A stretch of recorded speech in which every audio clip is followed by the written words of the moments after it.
Estando na hora marcada, presentes todos os componentes que vão atuar nessa egrégia turma, o ilustre representante do Ministério Público, nossa secretária, os ilustres advogados que vão fazer a sustentação oral, declaro aberta a sessão. Inicialmente, submeto a ata da sessão anterior à análise dos eminentes colegas e, não havendo qualquer objeção, considero aprovada. Inicialmente, eu quero fazer um voto de boas-vindas ao doutor Rodrigo Ribeiro Bueno, convocado para substituir o desembargador Lucas Vanucci Lins. Ele já é um habitué dessa turma, está sempre presente aqui, nos ajudando. Então, quero dar as boas-vindas à Sua Excelência e esperar que, além dessa, ele venha mais vezes, logo em seguida venha definitivamente para esse egrégio tribunal. Aperto, né? Muito obrigado. A nossa adesão, né? A adesão de todos, Ministério Público, sempre foi um advogado. juiz laborioso, né? A primeira instância tem boas surpresas para nós, sempre. Obrigado. Muito obrigado. A nossa secretária para o pregão dos processos, observada a ordem regimental. Damos início à sustentação oral com os processos da pauta física. E o primeiro advogado inscrito e presente é o que fará a sustentação oral no processo número 20 da pauta, Dr. Eduardo Neuschwander, deve ser isso, Magalhães. O processo é o 507, 2009, 072030007. O relator é o Dr. Antônio Gomes de Vasconcelos. Então, no 20 da pauta, o doutor Antônio podia fazer o obséquio de anunciar a sua proposta de voto. Presidente, eu conheço do recurso e no mérito nego provimento. O ilustre procurador fala pelo reclamante ou pelas reclamadas? Eu falo pelo terceiro interessado. É Banco Mercantil do Brasil. Banco Mercantil do Brasil, que é o agravante. Então, o senhor tem a palavra, doutor. Que é o agravante. Isso. Bom dia a todos.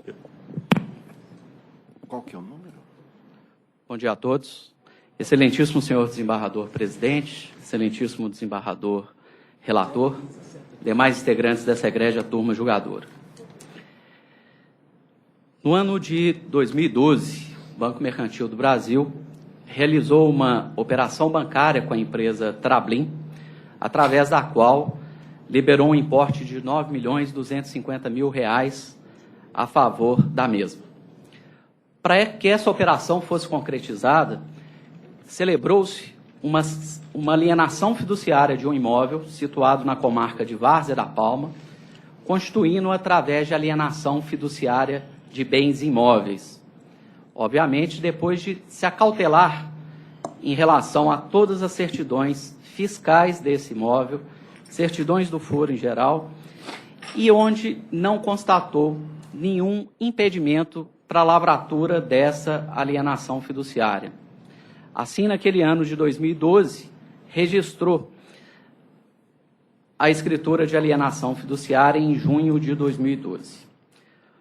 O dinheiro efetivamente foi creditado na conta da Trablin e, posteriormente, quando do vencimento de suas parcelas, esse contrato foi inadimplido.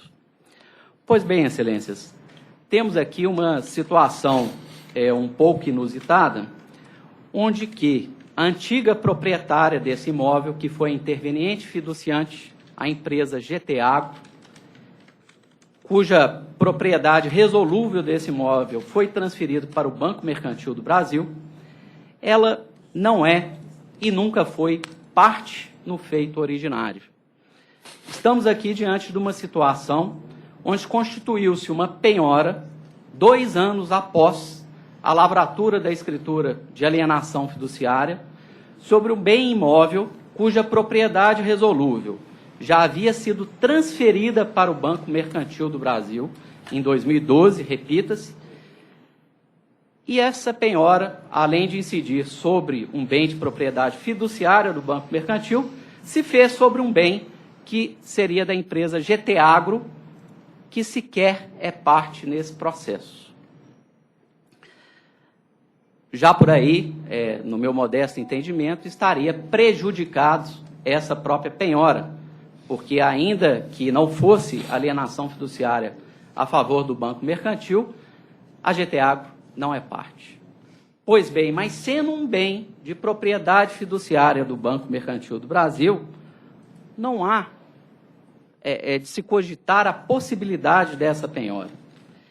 Esse entendimento já é consolidado pelo STJ, já é consolidado por essa egrégia turma julgadora, onde que eu permito a citação de um precedente do terceiro vogal, desembargador Sebastião Geraldo Oliveira, de março deste ano de 2016, que diz o seguinte: alienação fiduciária, penhora, a vedação à penhora versada na súmula 31 desse regional abrange a constituição de propriedade do bem alienado fiduciariamente e eventuais direitos decorrentes do contrato de financiamento celebrado para sua aquisição.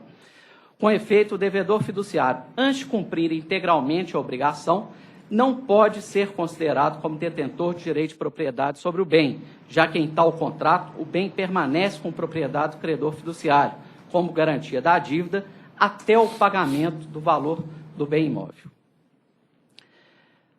Então, essa penhora não seria possível. O que ocorre, excelências, é que o juiz de primeira instância sustenta que tal alienação fiduciária teria sido feita em fraude à execução. Data máxima vênia, tal alegação não merece prosperar. Como dito, antes de realizar uma operação de R$ 9.250.000, o banco não foi negligente ao tomar todas as cautelas legais. Verificou-se a matrícula do imóvel, verificou-se todas as certidões exigidas pelo cartório e, obviamente, se alguma falha ou algum óbice houvesse, não teria os diligentes tabeliães, seja do cartório de títulos e documentos, seja do cartório de registro de imóveis, aceitada a lavratura dessa alienação fiduciária.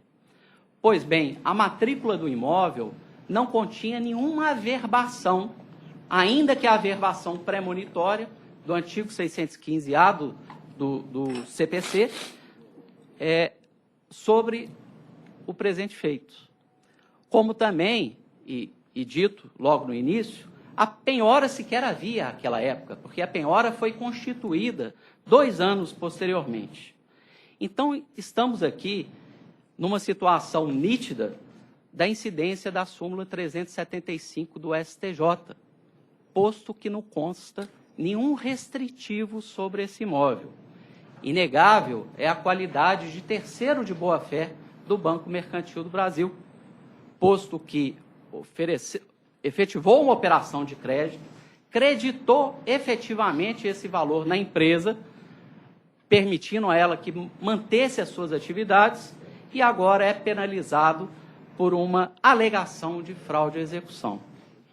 Cumpre informar que tal alegação de fraude à execução não é a primeira vez que o Banco Mercantil a sofre, né? E relacionada a este mesmo imóvel, idêntica alegação foi feita pela União Federal no Foro de Bragança Paulista, posto que lá é incidente também uma penhora fiscal. E, atento a toda a documentação e zelo tomado pelo Banco Mercantil do Brasil, outra não foi a decisão do egrégio TRF da 2ª Região, na relatoria da desembargadora Mônica Nobre, a unanimidade dá provimento ao agravo do Banco Mercantil do Brasil para desconstituir aquela penhora. Pois bem, com relação também a essa ausência de averbação de qualquer impedimento, este mesmo entendimento também é compartilhado por essa egrégia turma julgadora, novamente em precedente do desembargador Sebastião Geraldo de Oliveira. Assim emendado: fraude à execução, ausência de prova, súmula 375. Não ficando demonstrado nos autos a má-fé do terceiro adquirente, não pode ser reconhecida a fraude à execução. Entendimento firmado na súmula 375 do STJ. Com efeito, o direito do credor trabalhista à satisfação do seu crédito não pode significar violação do patrimônio jurídico do terceiro de boa-fé, resguardando assim a propriedade privada, artigo 5º, 22 da Constituição Federal, e a segurança jurídica. Precedente também de abril de 2016. Note-se, excelências, que Tão logo o banco requereu em primeira instância a desconstituição dessa penhora, o reclamante sequer se insurgiu contra ela, limitando-se a nada mais do que requerer um bacen-jute e indicar outro imóvel à penhora. Ou seja, o próprio reclamante viu-se que o seu direito não merecia prosperar. Mas a penhora persistiu. O terceiro e último ponto que justifica a reforma da decisão agravada é uma confusão que, data máxima vênia, foi feita pelo juiz de primeira instância, ao entender equivocadamente, novamente permissa vênia, de que a alienação fiduciária ela teria um único destino de garantir operações originárias do sistema financeiro habitacional.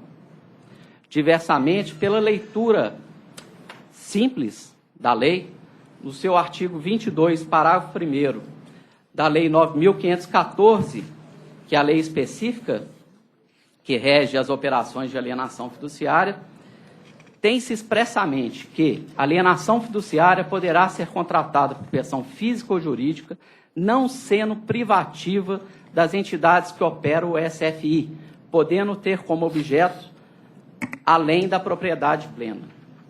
Além disso, no artigo 51 da Lei 10.931/2004, lei específica para as operações regidas por cédula de crédito bancário, tem-se que, sem prejuízo das disposições do Código Civil... Doutor, seu tempo terminou, o senhor podia completar, por favor? Eu só queria completar, Excelência, que essa linha de que a alienação fiduciária não se equipara à hipoteca, ela restou agora confirmada pelo informativo número 0574 do STJ de 18 de dezembro de 2015, onde que, me permita só a indicação, é possível a constituição de alienação fiduciária de bem imóvel para garantia de operação de crédito não vinculado ao sistema financeiro habitacional. Esse precedente está todo emendado nos memoriais que foram encaminhados a Vossa Excelência, razão pela qual se pede o acolhimento e provimento do presente agravo de petição. Obrigado. O eminente relator. Presidente, trata-se de uma execução contra um grande grupo econômico lá da jurisdição de Pirapora, integrado principalmente pelas empresas Trablin Trading, Brás Ligas Inox S.A., GT Agrocarbo Industrial e a própria reclamada executada. Senhor presidente, esse grupo tem centenas de demandas, 1.000 e tantos trabalhadores, centenas foram dispensados sem a quitação sequer das verbas rescisórias desses trabalhadores. Em 2010, esse grupo figurou entre os 10 maiores demandados aqui na jurisdição do TRT. Portanto, é um fato notório que o grupo estava em dificuldade financeira inadimplente com estas demandas trabalhistas ao longo desses anos. Bom, é certo, eu sou signatário de todos os argumentos jurídicos e jurisprudenciais quanto ao cabimento ou não da penhora em caso de bem alienado fiduciariamente, como é o caso dessa fazenda. Mas, senhor presidente, em tempos de precedentes, aqui na nossa Poder Judiciário Nacional, eu quero trazer aqui à turma, que há uma distinção a ser feita nesse caso específico. É certo que a lei e a jurisprudência até de outra justiça, que é o Superior Tribunal de Justiça, que tem a súmula 375, ela diz que se não houver o registro notarial da penhora, ela não presume-se a boa-fé. Mas a lei, ela diz se não houver o registro notarial ou não verificada a má-fé do adquirente. Pois bem, senhor presidente, eu não vou tão longe nesse caso aqui da má-fé, mas eu quero crer que sendo público e notório esta situação lá na região de Pirapora, é um empréstimo de 6 milhões feito por uma das empresas do grupo, será que, a meu ver, houve um milhões. descuido? Houve um descuido, a meu ver, do banco, de, no mínimo, ir a colher as certidões negativas de débito de todas essas empresas do grupo econômico que notoriamente estavam inadimplentes com as suas obrigações trabalhistas, e, sobretudo, com centenas e centenas de demandas lá, como registra o juiz de primeira instância. Me chamou a atenção aqui, senhor presidente, eu vou pedir a Vossa Excelência licença para trazer aqui os dizeres do magistrado lá, que em dificuldade com essas execuções lá há anos. Devo dizer que, nos termos 304.1 CPC, é notório na jurisdição da Vara de Pirapora que o grupo econômico executado, composto inclusive pelas empresas Rotário Industrial, etc., Treble e outras, dentre outros, encerrou suas atividades na cidade de Várzea da Palma no ano de 2015, estando o parque industrial e as fazendas do grupo sem outro serviço burocrático, principalmente ligado ao comparecimento formal à Justiça do Trabalho. Desde 2015, centenas de funcionários foram dispensados na cidade de Várzea da Palma pelo grupo encabeçado pela Rotário Industrial, aqui executado, uns com baixa da CTPS, mas sem o pagamento dos haveres trabalhistas, e outros sem nem mesmo a baixa da CTPS e a realização da rescisão do contrato de trabalho, como vejam das inúmeras ações que diariamente estão na pauta de audiência desta Vara de Pirapora, e onde os trabalhadores vindicam antecipações dos efeitos da tutela do mérito referente à baixa da CTPS, liberação das guias, etc. Daí, vê-se que os trabalhadores dispensados, sem nem mesmo receber suas verbas rescisórias, estão sendo tratados com extremo descaso pelo grupo executado, um descaso fora do comum. Imagine-se ainda os trabalhadores que já possuíram título executivo em desfavor da reclamada antes mesmo do encerramento das atividades, que é o caso dos autos. Ora, a empresa possui uma função social, etc. Bom, senhor presidente, esse contexto me parece, me deu a convicção de que há uma distinção a ser feita nessa jurisprudência, se nós formos fazer prevalecer a jurisprudência do STJ, assimilar esta súmula aqui no nosso Justiça do Trabalho. Nós temos dois valores aí. Manter uma garantia de um crédito bancário e, do outro lado, os direitos fundamentais de centenas e centenas de trabalhadores que nem sequer receberam as suas verbas rescisórias. A mim me pareceu importante para essa decisão duas coisas. A primeira, ser notório que o grupo econômico está inadimplente desde anos atrás. Segundo, figurar entre os 10 maiores demandantes há 5 anos atrás. Terceiro, não ter tido a atenção de observar, colher nas certidões notariais lá da vara, se algum membro, alguma empresa do grupo econômico estava com demandas trabalhistas, inadimplências trabalhistas pendentes. Por esses motivos, ainda que não se chegue à má-fé explícita, me pareceu que havia uma ciência desta situação e ainda assim correu-se o risco. Por isso, entre esses dois valores que estão em jogo, eu penso, esta é a tese do voto, dever prevalecer os direitos fundamentais que constitucionalmente precedem a uma garantia de crédito. Essa é o voto, a razão de voto, senhor presidente. Bueno, o ilustre advogado tinha alguma matéria de fato?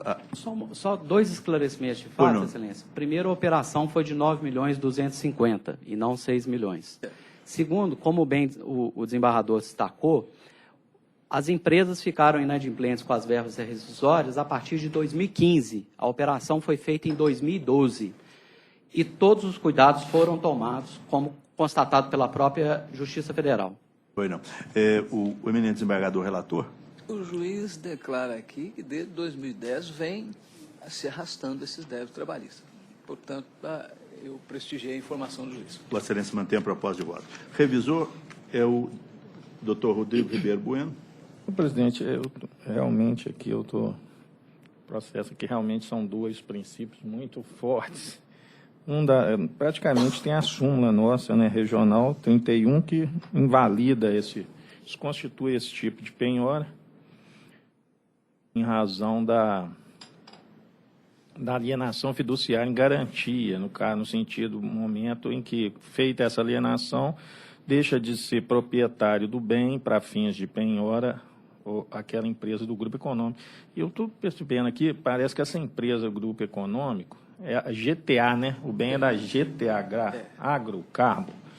Parece que ela não estava no polo passivo, não. Isso tinha me passado na primeira leitura do voto, eu tinha me passado desapercebido. Parece que ela não estava no polo passivo na fase de conhecimento, ela só passou a participar do processo a partir da fase de execução. Pela ordem, Rodrigo. de novo. Ela ainda não está. Momento, doutor. Pois não, doutor Rodrigo. Parece que ela, então, ou seja, ela nem está, né, parece. Nem faz parte do polo passivo, pelo visto. É que o grupo econômico, porque ela não é a titular do crédito, do financiamento. Mas o bem está no nome interessante que a Trablin é a que contratou o financiamento. E o bem foi de outra, que foi dado em garantia. Então, isso demonstra que há uma confusão patrimonial e gerencial de todo o grupo. Foi essa a tese do magistrado. Na primeira leitura, que realmente que eu fiz o voto, me passou desapercebido. Para mim, essa GTA tinha feito parte do processo e agora, numa fraude de execução, o bem dela foi levado à penhora, né? Desculpa, a alienação fiduciária teria acontecido depois que a ação tinha sido ajuizada. Pelo que eu estou percebendo, ela nem faz parte do processo. Tá, Vênia? Peço, Vênia, a Vossa Excelência, com base na súmula 31 do TRT, eu desconstituo a penhora. Dou provimento ao agravo para desconstituir a penhora. Peço, Vênia, a Vossa Excelência. Evidenciada a divergência, colho o voto do terceiro votante, desembargador Sebastião Geraldo. Senhor presidente, é uma situação realmente singular. O voto do relator é substancioso. E aqui realmente há esses dois valores. Recebi memorial, recebi visita do advogado também, acho que como todos receberam. E aqui a previsão da nossa súmula que não cabe a penhora. Cabe discutir o seguinte: a alienação foi feita em fraude à execução, que o próprio dispositivo da súmula do STJ menciona que caberia a penhora se houvesse demonstração, comprovação de má-fé do adquirente. No caso aqui, nem foi uma venda, a súmula está voltada quando você está desfazendo de bens de má-fé até para desviar bens em favor dos proprietários. Não é o caso. Aqui houve essa alienação fiduciária e ingressou para essas empresas esse valor de 9 milhões, mais de 9 milhões de reais, que certamente foi uma tentativa de dar fôlego à empresa. Eu não vislumbrei, sinceramente, essa má-fé, porque em 2012, se nós estivéssemos julgando aqui em 2012, nós não teríamos condição de afirmar que essa empresa estava em estado pré-falimentar. E agora o novo Código de Processo Civil foi bem mais rígido em relação a isso,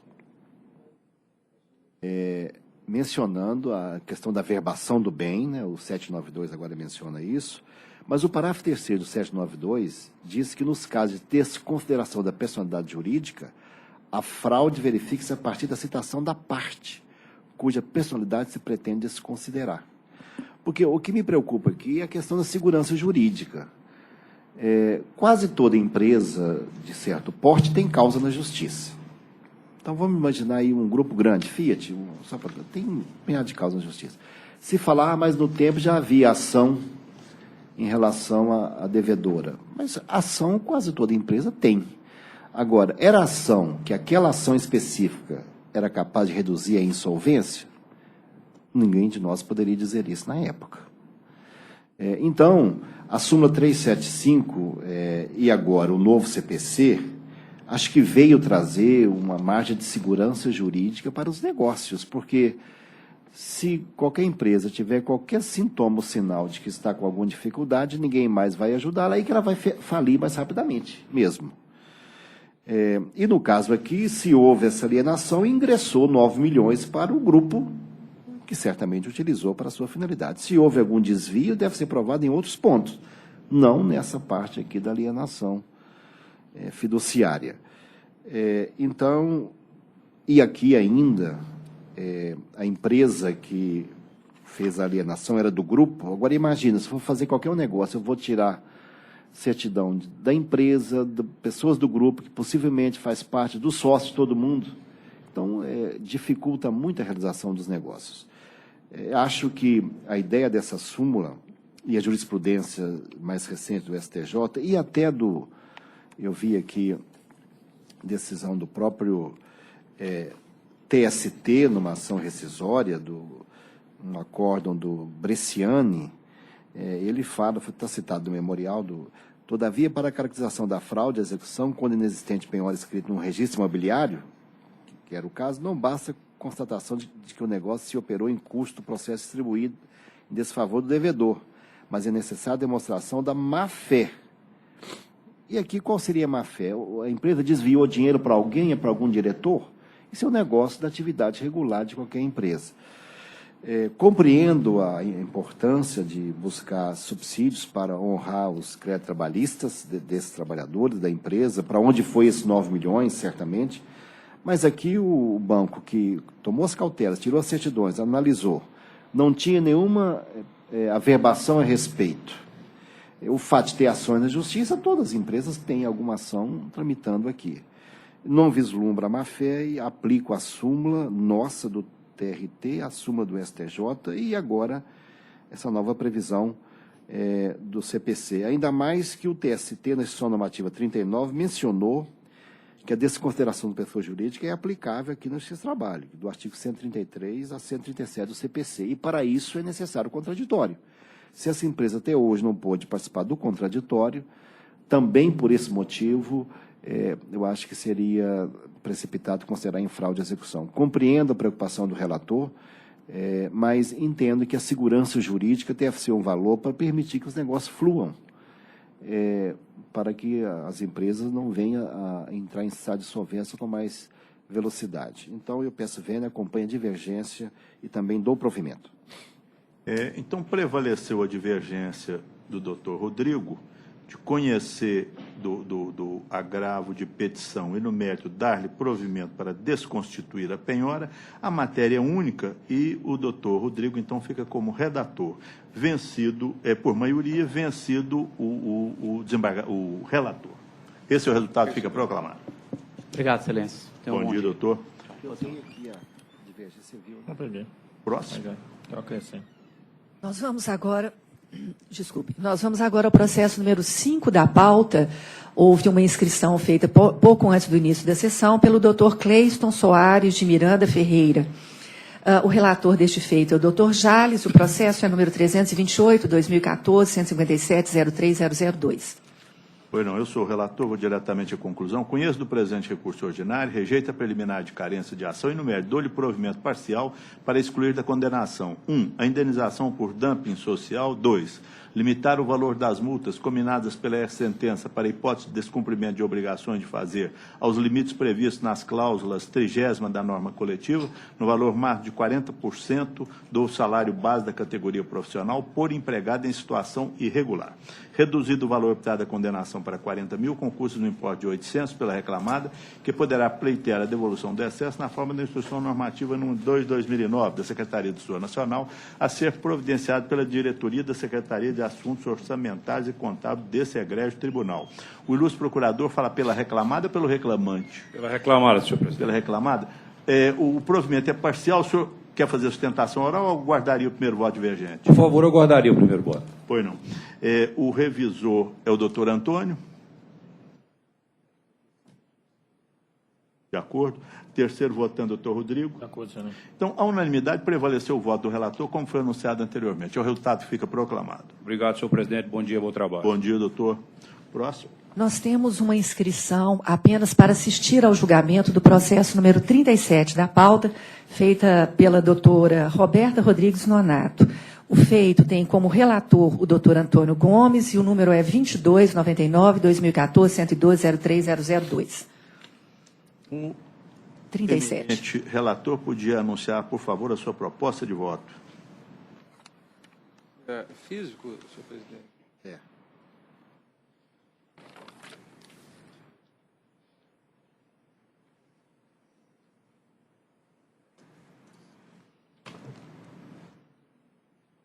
É o 37. Processo 2.299, doutor Antônio. Está lá em cima na pauta de sustentação. Não, é porque o meu saiu aqui da Aham. tela. Eu vou achar aqui. Eu achei. Presidente, eu conheço do recurso da reclamada, salvo quanto aos documentos anexos às folhas 404 e 403, por não se enquadrarem em uma das hipóteses da súmula 8 do TST. E no mérito do provimento parcial, para excluir da condenação o pagamento da multa do artigo 477, parágrafo 8º da CLT. Conheço do recurso adesivo do autor e no mérito nego provimento, mantendo o valor da condenação por compatível. Bueno, a ilustre advogada vai apenas assistir. Revisor é o doutor Rodrigo. Estou de acordo, senhor. Terceiro votante, desembargador Sebastião Geraldo. Eu também estou de acordo com o voto. Então, a unanimidade prevaleceu o voto do relator, como foi anunciado anteriormente. O resultado fica proclamado. Próximo. Nós vamos agora para o PJE, excelências. Por favor, vamos nos plugar ao PJE. Houve uma falha no Firefox, então vamos ver se a gente consegue Exato, alguma novamente. coisa. É o Nós número vamos à sessão do doutor Sebastião, de 9h30. 9h30. E nessa sessão, eu vou apregoar o processo número 7, que tem como advogada inscrita a doutora Rosa Maria Almeida Martins, que fala pela recorrida. Eminente desembargador, relator, quando tiver condição, pode anunciar sua proposta de voto. Pois não, senhor presidente. A minha proposta é conhecer do recurso da reclamante e dar-lhe provimento para condenar a reclamada a pagar-lhe a indenização substitutiva da garantia de emprego, considerando a data de dispensa em 10 de dezembro de 2015 e a data da contratação da empregada Ana Carolina Brito, 4/4/2016, conforme se porá em liquidação, observado o valor limite dado ao pedido, bem como a indenização por danos morais, no valor de R$ 10.000, com juros na forma da súmula 200 e correção monetária na forma da súmula 381 do TST. E estou fixando as custas de R$ 360 pela reclamada, calculada sobre 18.000, valor arbitrado à condenação, e menciono também as repercussões. É a minha proposta de voto. Perdão, a ilustre advogada fala pela reclamante? Tem a palavra, doutor. Perdão, excelência, pela reclamada. Pela reclamada? Então, a senhora tem a palavra. Exatamente. Gostaria de pontuar, primeiro, bom dia a todos, desculpem-me pela falta de educação neste início, mas eu gostaria de pontuar algumas questões, excelências, que os fatos são muito claros nesse processo. Eu creio assim, que a gente não tem que ficar delongando, mas a gente tem que sopesar que a juíza, ela analisou a prova oral muito bem. Ela pontuou o seguinte: não me convenceu, até porque a prova oral a testemunha só viu a reclamante uma única vez. O que acontece nesse caso aqui? A gente está trabalhando uma pessoa com deficiência, perfeitamente. Deficiência, ela foi contratada com deficiência, não tem nenhuma discriminação nisso, até porque ela foi adequadamente substituída conforme comprovado pela empresa. O que aconteceu posteriormente? Essa reclamante veio alegando que teria cirurgia bariátrica, que teria que fazer redução de mama. Bom, excelências, é até estranho a gente pensar, presumir que existiria assim, uma discriminação da empresa por causa de uma cirurgia bariátrica ou por causa de uma redução de mama, quando a empresa contratou uma pessoa com deficiência. A empresa, ou seja, a empresa está cumprindo as metas dela, a empresa tem uma receptividade para as pessoas com dificuldades físicas. E aí ela vem com uma cirurgia bariátrica que sequer existia antes da rescisão. Ela veio apresentando uma documentação de solicitação de cirurgia que foi do dia 28, sendo que a rescisão dela foi no dia 15.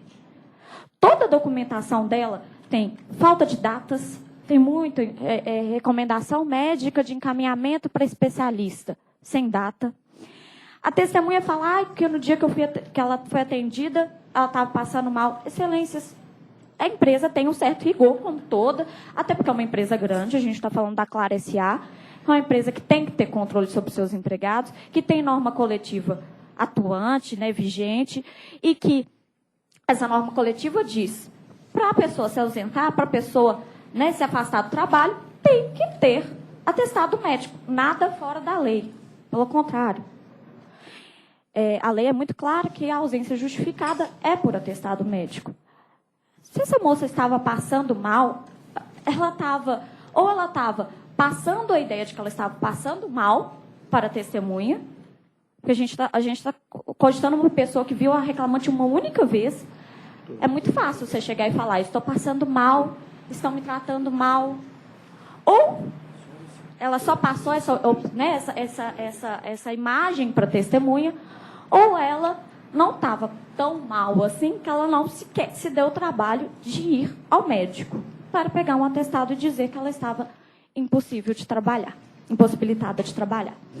Todos os atestados médicos não indicam qualquer doença incapacitante. A gente não pode trazer a presunção da súmula do TST aqui, porque a gente não está falando de câncer, a gente não está falando de HIV, a gente não está falando de nenhuma situação posterior à admissão da autora. A gente não está falando da deficiência dela. Toda a argumentação dela é com base numa cirurgia bariátrica que sequer existia para a empresa. A empresa estava exercendo o poder potestativo dela, ela estava direcionando a atividade dela. Então, assim, por essas questões fáticas, eu até digo assim, que ressaltei de uma forma bem informal aqui, até demais, talvez, para uma sustentação, mas é porque são coisas, são nuances que a gente tem que observar, até porque o juiz exerceu sua persuasão racional. Ela foi muito clara. Inclusive, a reclamada queria ouvir testemunha, não ouviu sob protestos, não foi ouvida sob protestos, porque a juíza já estava convencida. E, realmente, o contexto probatório dos autos não traz nenhum subsídio para indicar que essa pessoa estava sendo discriminada, que ela estava sendo dispensada por qualquer enfermidade decorrente de trabalho, ou qualquer enfermidade que gere preconceito, que gerasse qualquer afastamento pela empresa. Até porque a cirurgia bariátrica hoje em dia é uma questão muito natural. A gente, infelizmente, lida com uma sociedade obesa hoje, dada o perfil de alimentação. Então, assim, não existe por que a empresa afastar uma pessoa em razão disso. E, repito, toda a documentação demonstra que a indicação de cirurgia, que a indicação de que era necessário, foi posterior à demissão da autora. Então, a gente não tem um quadro anterior que indique qualquer, que traga essa presunção de que a empresa estava sendo preconceituosa ou agindo de má fé. Então, por isso, eu peço que seja mantida a sentença, excelências, em relação tanto ao dano moral quanto ao afastamento da autora. Bueno. O eminente relator. Senhor presidente, a situação aqui é, a meu ver, até singela de solucionar. Nem ingressei nessa situação do poder ou não dispensar a reclamante. É fato incontroverso que ela é deficiente, que foi admitida na cota de deficiente. E quanto a isso, a lei 8.213, no artigo 93, tem artigo expresso de que a dispensa da pessoa com deficiência somente pode ocorrer após a contratação de outro trabalhador com deficiência para ocupar o seu lugar. Por isso eu estou entendendo que essa outra trabalhadora só foi admitida meses após, então não cumpriu esse requisito da lei, ela foi dispensada anteriormente, e esse é o entendimento que serenamente prevalece no Tribunal Superior do Trabalho. Por isso que estou dando a indenização do período entre a dispensa dela até a data da contratação da outra trabalhadora, Ana Carolina Brito de Oliveira. Entendo assim que se ela havia essa garantia de emprego temporária até a data da admissão da outra, sendo assim, houve uma violação do seu direito ao trabalho. Aqui é uma presunção de discriminação criada por lei, que ela só pode dispensar após contratar outra, e ela ficou privada do plano de saúde nesse momento, ainda mais uma pessoa deficiente, para ela isso é fundamental. Por isso que o provimento é parcial desta forma e, apesar da bem colocada sustentação, ela poderia dispensar sim, mas após admitir outra, que não foi observada. Apesar da bem colocada sustentação, eu mantenho a minha proposta de voto. Bueno, eu sou o revisor, peço vênia a Vossa Excelência, eu não deferia a indenização por danos morais, além dos motivos que foram declinados da tribuna, porque eu não vejo aqui que a empresa tenha tido essa intenção de ofender, de menosprezar qualquer coisa. Também não vi qualquer violência aos direitos de honra, boa fama ou dignidade da reclamante.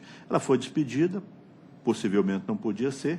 Então, nesse caso aqui, eu entendo que deferir os danos morais aqui se for dessa maneira, se a gente analisar dessa maneira, toda vez que houver uma despedida sem justa causa, que não for possível, nós teremos que deferir indenização por danos morais. Então, peço vênia a Vossa Excelência, eu não deferia a indenização por danos morais. Mantinha a sentença como foi proferida.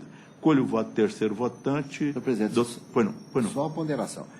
Eu também compartilho com essa ideia. Não é toda vez que for dispensado. Toda vez que for dispensado uma pessoa que tem garantia de emprego, que é deficiente e contrariando a lei. Foi só nesse sentido, que eu não dou dano moral por qualquer situação. Não, mas veja, Vossa Excelência, ela simplesmente, a empresa entendeu que podia despedir e despediu. Ela vem a juízo, ficou provado que não poderia ser, então ela é reintegrada no emprego, ela vai receber todos os salários, vai receber... Quer dizer, eu não vejo aqui onde está o dano moral, essa que é a minha dificuldade, eu não vejo onde tem dano moral. Vejo uma pessoa que foi violada no direito de permanência no emprego, vem com a ação reclamatória, ganha, é reintegrada, recebe todos os valores, com juros e atualização monetária. Eu não vejo aqui a razão dos danos morais, por isso é que eu mantinha a sentença.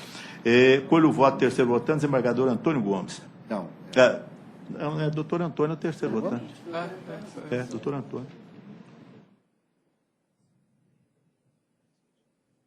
Essa gente, ela realmente gera muitos problemas, às vezes até dificuldade de contratar a pessoa adequada à função. Eu até inicialmente tinha dado integralmente com o voto, mas eu vou acompanhar a divergência quanto à indenização por danos morais, mantendo mais. Então, eu proclamo que, por maioria de votos, prevaleceu o voto do eminente relator, ressalvados os danos morais, foram excluídos, vencido nessa parte o eminente relator. Esse é o resultado, fica proclamado. Bom dia, doutora. Doutora, a senhora tem mais um processo conosco. Vamos apregoá-lo, portanto. Nós vamos, então, apregoar o processo da sessão de 9h36, cujo relator é o doutor Antônio Gomes, certo, doutor? 9h36, doutor Antônio Gomes.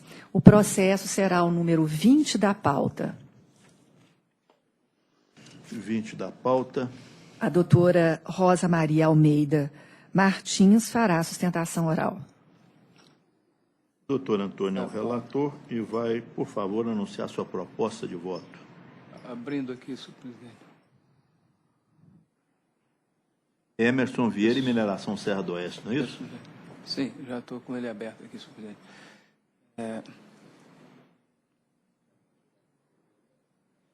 Eu estou conhecendo do recurso, senhor presidente, e, no mérito, negando provimento.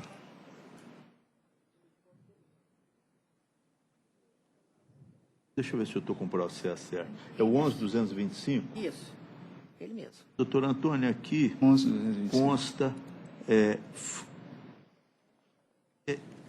reclamada negando provimento. Tem um recurso do reclamante. Espera aí, deixa eu ver aqui. 11... Vários provimentos.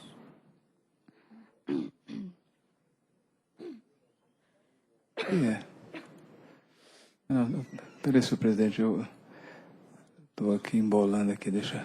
É porque é longo o voto, É longo. longo, não, não. Desculpa aí, senhor presidente. Deixa eu ver aqui. Eu peguei outro voto aqui. Reclamada.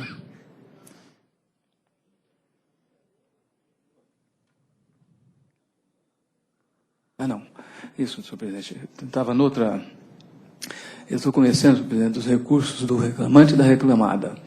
no mérito, nego o provimento do reclamado e dou provimento parcial ao do reclamante para deferir o pagamento de 50 horas extras por dia de prestação de serviços e a título de horas extras, consoante se verificar por meio de recurso de ponto acostado aos autos, com reflexo no repouso semanal remunerado, 13º, férias mais 1/3, fundo de garantia, adicional de 50% ou convencional, conforme for mais benéfico para o trabalhador, nos termos da súmula 264 do TST. Além disso, 25 minutos extras por dia de prestação de serviço a título de tempo à disposição, consoante se verificar por meio dos registros de ponto acostados aos autos, com os reflexos no repouso, 13º, férias mais 1/3, fundo de garantia adicional de 50% ao convencional, conforme for mais benéfico, nos termos da súmula 264 do TST também. E deferir ainda em dobro os feriados trabalhados e não pagos, conforme se apurar nos registros de pontos e fichas financeiras. Também os descansos semanais remunerados em dobro, que foram concedidos após o 7º dia consecutivo de trabalho, conforme se apurar nos cartões de ponto e seus reflexos no 13º, férias mais 1/3 e fundo de garantia. Aumento para R$20 mil e custas para R$400, o valor da condenação. Declarando para fins do artigo 832, parágrafo 3º da CLT, que as verbas deferidas têm natureza salarial, exceto os reflexos em férias indenizadas, mais 1/3 e fundo de garantia. Esse é o voto, senhor presidente. O eminente relator, só para a ilustre advogada não ficar assustada, o primeiro item são 50 minutos extras por dia. Vossa Excelência falou horas lendo o voto, mas está escrito aqui, são minutos. Então, tem a palavra a ilustre advogada. Aí não dá, né? Ela levaria um certo susto, então já estou prevenindo para evitar isso. Excelência, só para título de esclarecimento, 50 minutos seriam a título de hora extra? De hora in itinere, perdão? 50 minutos extra como horas in itinere e 25 minutos extra para o tempo à disposição. Perfeito. Excelências, mais uma vez a gente vai trazer a questão fática, porque eu acho que esse é o objetivo da nossa sustentação, sempre é esclarecê-los de um contexto que Vossas Excelências, infelizmente, não podem estar tão próximos quanto o juiz de primeiro grau. O que acontece? A gente está trabalhando aqui como um trabalhador de superfície. A gente tem uma mina em Caeté e existem 2 pontos nela. Um é na portaria da empresa, o outro é no subsolo. Muito se confunde porque a maior parte dos trabalhadores trabalham em subsolo, é normal, né? A gente está trabalhando em mina. E aí, para esse perfil de trabalhadores, a gente tem um debate sobre o tempo de percurso até o cartão de ponto. Mas esse não. Esse é um trabalhador de superfície, então ele batia o ponto tão logo ele chegava na empresa. Poderia ele, por opção, tomar café antes? Poderia. Por aqui eu vejo, né? Mas ele constou expresso da sentença, da respeitável sentença, que a testemunha do autor indica que ele trabalhava na superfície igualmente ao reclamante. E que todo o deslocamento que se fazia antes do registro de ponto era para uma alimentação que era fornecida aos trabalhadores, mas que ele pode fazer dentro da casa dele, que é totalmente opcional, e que ele pode, inclusive, fazer o registro de ponto antes dela. Não existe essa determinação de que seja passada pela portaria da empresa. Então, assim, eu digo até que essa testemunha seria até controversa nesse ponto, porque ela traz essa questão de que a gente se desloca ao refeitório para fazer o café da manhã, mas ela não traz isso como uma obrigação. Nós temos que tomar café da manhã antes de bater o ponto. Quantas horas in itinere, eu sei que existe o entendimento aqui pacificado nesse egrégio tribunal, mas a gente está tratando de duas realidades da empresa que se adequaram aos entendimentos jurisprudenciais. Existe uma evolução nas normas coletivas da empresa. em razão dessas decisões que vêm se alterando. A gente está com muita novidade em relação aos posicionamentos jurisprudenciais, a gente tem periculosidade alterando, a gente tem horas in itinere alterando. E as horas in itinere, elas não eram pagas em razão da norma coletiva quando era uma jornada 7x3, quando era uma jornada em que o reclamante usufruía de 3 dias de folga na casa dele. Se a gente pensar numa média anual, que é exatamente o que a norma fala, ele usufruía de uma média anual muito mais benéfica para ele do que seria se ele realizasse uma jornada padrão de 6 dias. Então, tanto para a questão do trabalho no 7º dia, quanto para a questão das horas in itinere, eu gostaria que Vossas Excelências sopesassem por uma situação que é anterior a esse posicionamento da súmula, de que não pode suprimir, de que não pode retirar totalmente as horas in itinere. Atualmente, a norma coletiva, eu digo atualmente, desde 2013, nós estamos falando em Sabará. Desde 2013, as horas in itinere são compensadas. É deferido ao trabalhador mais tempo de repouso em razão dessas horas in itinere. Então, essas mudanças da norma coletiva têm que ser observadas também de acordo com as mudanças de entendimento dos tribunais. Os tribunais, de fato, alteram seus posicionamentos, e isso é recorrente. E essa questão das horas in itinere só foi fixada, só foi posicionada agora. A empresa não pode ser penalizada por uma situação que não existia anteriormente. Anteriormente, se dava prevalência à norma coletiva, se dava prevalência ao artigo 7º, inciso 26 da Constituição. Se a norma coletiva dizia que as horas de casa até o trabalho não seriam quitadas, não serão. Hoje, a gente tem um cenário diferente. A empresa se adequou ao entendimento atual. Ainda que ela sustente que esse entendimento não seria o que ela entende mais adequado ante a prevalência constitucional das normas coletivas, ela não está disposta a trazer essa discussão hoje em dia. Ela se adequa a esse posicionamento. Então, eu gostaria que Vossas Excelências pesassem para essa questão temporal dessa mudança da norma e para a questão do ponto ser batido em superfície.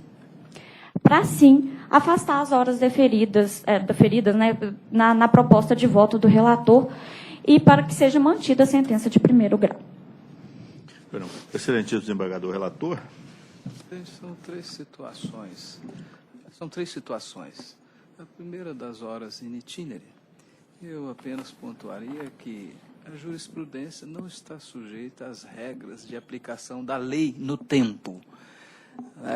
Então, o fato de a jurisprudência não considerar válida a norma coletiva que suprime as horas in itinere e a jurisprudência encampar esse posicionamento agora, não altera, não está sujeita, portanto, ao tempo da alteração, mas trata-se de mera interpretação da norma. A outra questão diz respeito a... O problema é o seguinte, é fato, os trabalhadores chegavam na empresa às 7 horas e só batiam o cartão às 7h30.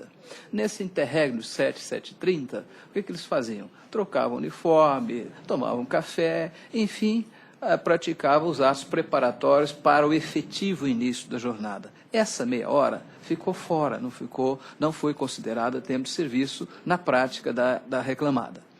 O que estou deferindo, propondo à turma, é que esse tempo também é tempo à disposição, até porque teve antes as horas in itinere, depois o café, e é uma continuidade de tempo à disposição do trabalhador. A última questão dos feriados.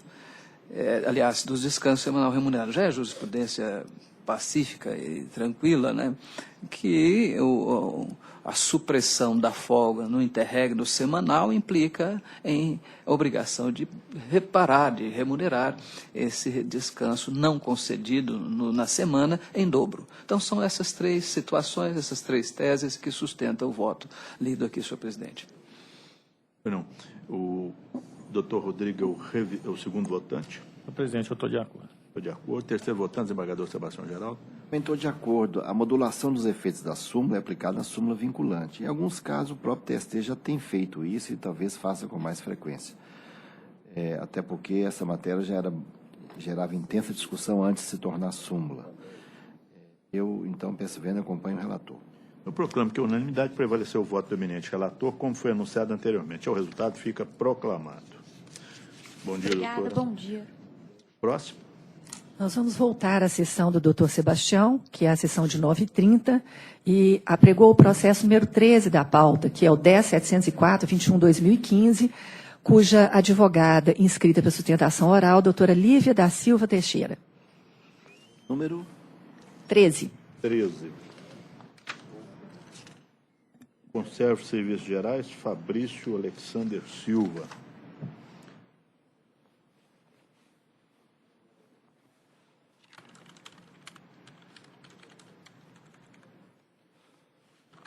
O eminente relator, quando tiver condição, pode anunciar sua proposta de voto, por favor.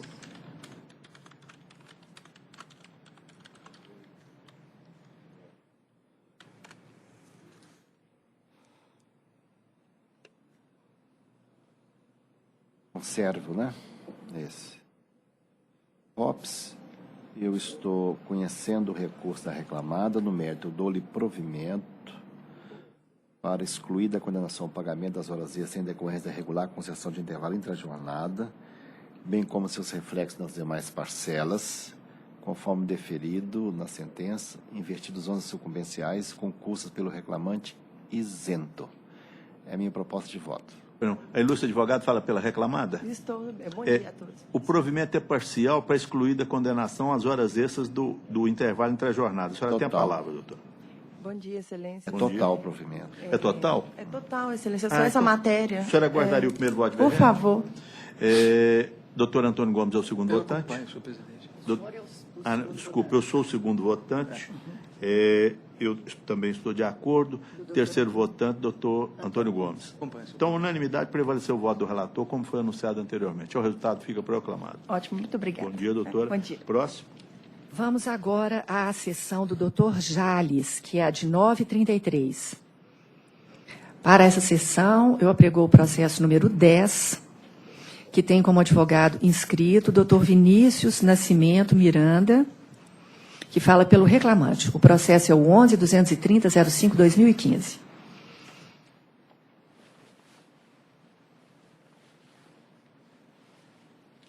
onze 230, Caixa Econômica Federal, Luciano Rocha de Araújo. Sou o relator. Vou diretamente à conclusão.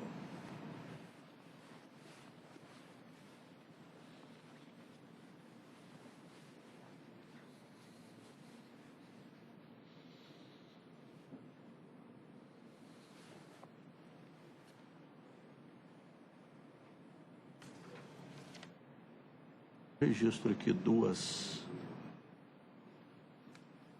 de segurança.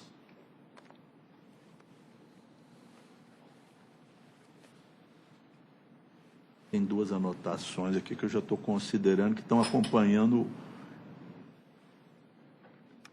Curioso aqui, o doutor Lucas acompanha o voto original de Vossa Excelência. Eu estou acompanhando o voto atual de Vossa Excelência. Os Você dois está acompanhando o acompanham. voto Atual. atual, então tá certo. Doutor Lucas, doutor Rodrigo também? Assim é. Não, doutor Rodrigo, então tá acompanha o certo. voto original. Então, minha proposta de voto é o seguinte: não conheço das contrarrazões do reclamante nos pontos em que pretende nova análise das partes do pedido indeferidas dessa sentença, como antecipação dos efeitos da tutela e antecipação por danos morais, pela inadequação da via processual eleita para essa finalidade. Conheço do recurso ordinário, rejeito as preliminares e, no mérito, nego-lhe provimento. Essa é a minha proposta de voto, ressalvando meu entendimento pessoal. O ilustre advogado fala pela reclamada, pelo reclamante ou pela reclamada? Pelo reclamante. Pelo reclamante. Então, o senhor tem a palavra, doutor.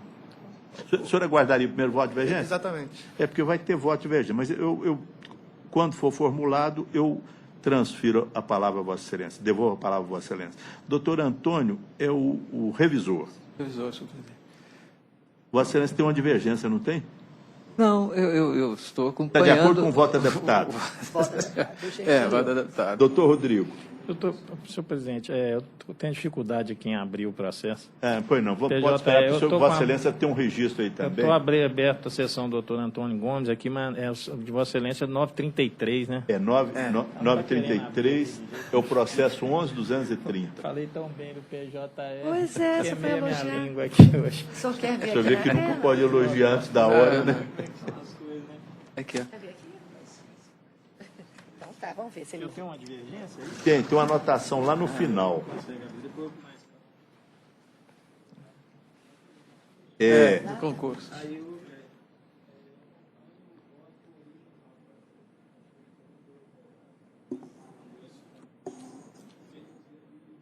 Cadastro de reserva. E aqui nesse caso aqui...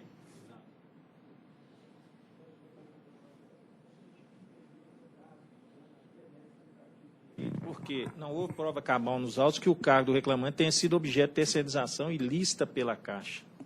Nas preliminares de incompetência e carência e litisconsórcio passivo, Vossa Excelência acompanha o voto como está, né?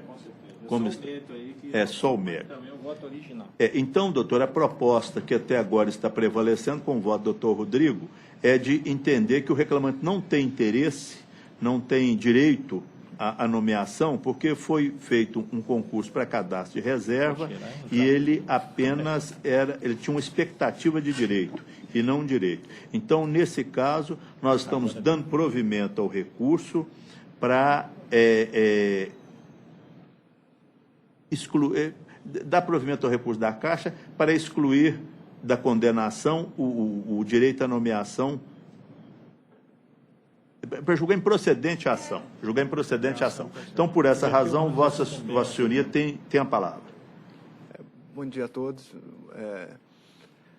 Eu gostaria de notar primeiro o fato de que eu, como advogado, já tive 4 processos julgados aqui pela segunda turma e em todos esses processos o entendimento foi divergente a esse agora proclamado, no sentido de manter a nomeação dos aprovados, ou em caso, no último processo que eu tive aqui da Laura, que foi, eu vou pegar um número aqui agora, que ele inclusive transitou em julgado essa semana, ela tinha sido indeferido em primeira instância, o direito à nomeação, e Vossas Excelências reformaram a sentença para nomear a aprovada.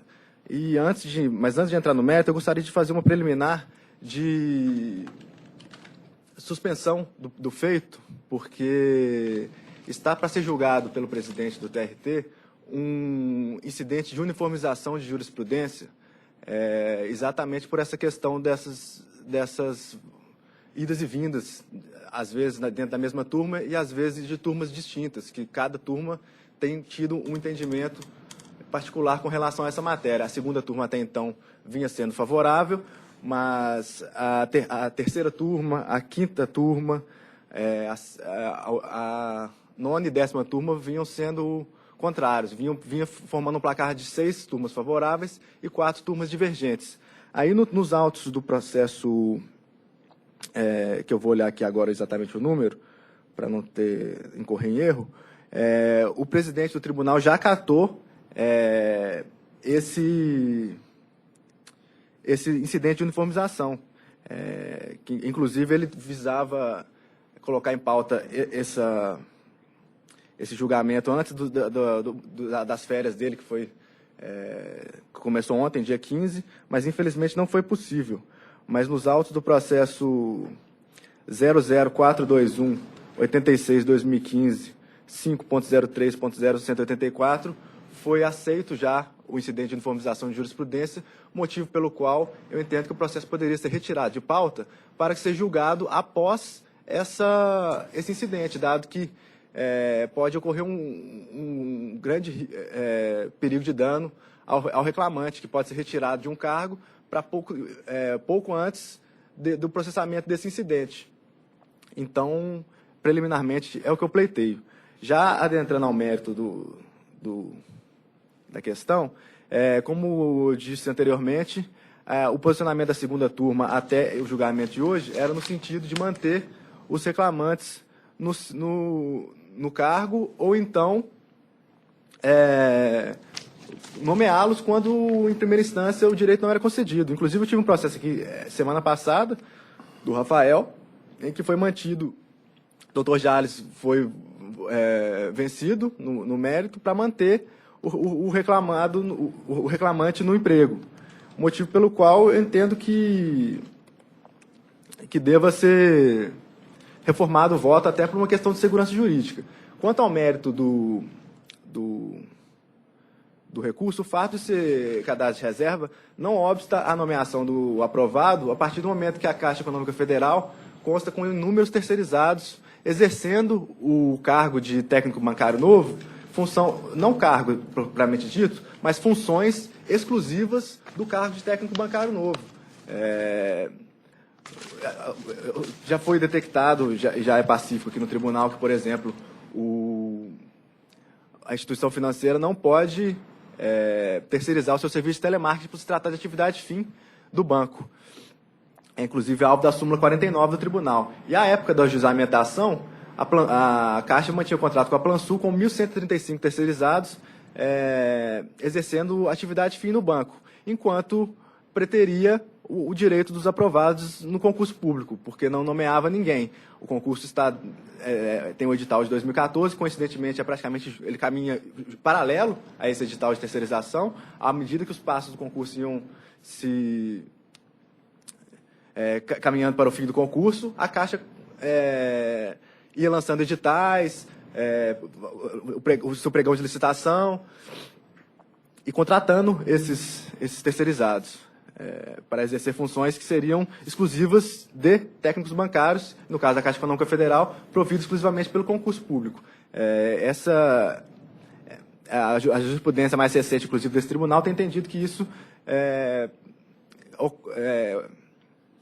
causa preterição ao direito de nomeação dos aprovados, em razão da súmula 15 do STF, que alega que o direito do cadastro de reserva, não necessariamente do cadastro de reserva, o direito à terceirização transmuta a preterição do aprovado em concurso público, transforma a expectativa de direito em um direito subjetivo à nomeação. Conforme eu disse aqui em tribuna, nos autos do processo 0011-191-69-2015, de relatoria do doutor desembargador Lucas Vanucci, foi nesse o sentido do voto da segunda turma.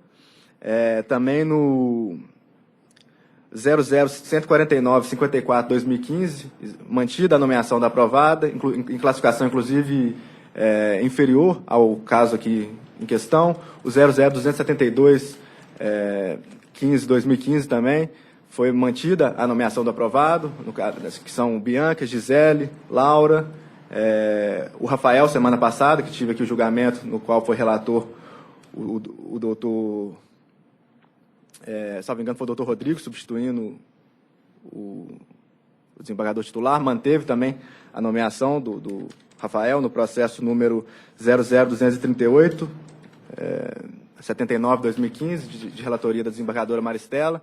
Foi mantido também a nomeação, inclusive com condenação de danos morais. Então, são esses os pontos. A Caixa Econômica Federal preteriu o direito dos aprovados ao lançar edital de terceirização e manter em seu quadro inúmeros terceirizados exercendo funções que seriam exclusivas de técnico bancário. Inclusive, em primeira instância, não foi citada a questão dos correspondentes bancários, que é um outro tipo de terceirização mantido pela Caixa Econômica Federal e por todos os bancos públicos e privados do país, que pretere direitos, no caso, mais abrangentemente, de todos os bancários, ao não deferir direitos da categoria, que é uma categoria forte, que luta por seus direitos como jornada de 6 horas, vale alimentação, ticket de alimentação e coisas do gênero. É uma das categorias mais fortes do país, vem sendo preteridos seus direitos em razão dessa terceirização que tem uma abrangência muito maior, dado que esses correspondentes bancários exercem inúmeras funções, como abertura de contas e demais, empréstimo pessoal, crédito rotativo, todos os tipos de atividades realizadas em uma agência bancária são hoje realizadas pelos correspondentes bancários, que é mais um tipo de terceirização que foi trazido.